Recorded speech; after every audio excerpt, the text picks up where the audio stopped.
Elle était devenue depuis le départ d'Ellen Johnson Sirleaf la seule femme chef d'État du continent. Gurib Fakim fera malheureusement ses valises ce vendredi. Empêtrée dans un scandale financier, la présidente mauricienne s'est vue dans l'obligation de quitter la State House. Il lui est reproché d'avoir fait des achats personnels de l'ordre de 27 000 $ avec une carte bancaire fournie par l'ONG Planet Earth Institute. Pour certains habitants de l'île, par contre, la présidente bénéficie des circonstances atténuantes.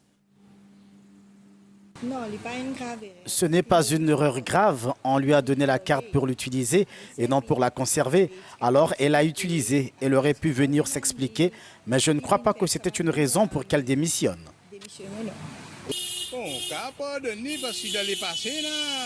Eh bien, nous pouvons lui pardonner parce que par le passé, il y a eu des cas beaucoup plus graves et leurs responsables sont toujours en place. Je ne pense pas qu'elle ait fait quelque chose de si grave. Des analystes pensent cependant que l'acte commis par Gurib Fakim constitue une violation de la loi suprême de son pays, suffisant donc pour réclamer sa démission.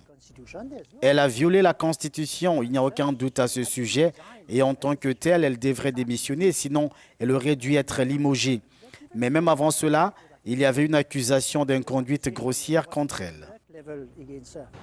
Arrivé au pouvoir en grande pompe en 2015, Gurib Fakim quitte donc le palais présidentiel 3 ans après par une toute petite porte.